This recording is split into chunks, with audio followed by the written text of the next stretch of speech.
Hi, my name is David. Today we're going to do a JavaScript ES6 tutorial on freeCodeCamp, mutate an array declared with const. So some developers just default use const when declaring variables instead of that, unless they're sure that they're going to have to reassign that value.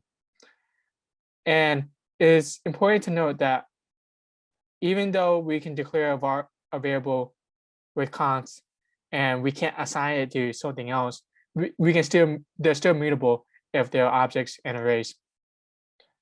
And here's an example. We're creating const s equals 567.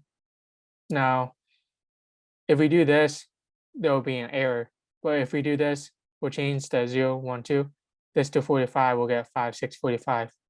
So for this exercise, it declares an array with 572, and we want to change it to 2, 5, 7, and we can't just assign it to that array. So we have to mutate it. So we do s index of 0.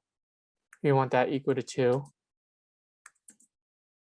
And then after that, s index of 1, we want that equal to 5. And now s index of 2, we want that equal to 7. And that'll be it. If we console log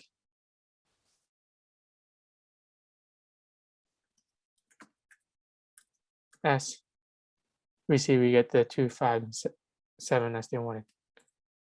And that'll be it for this one. Thank you so much.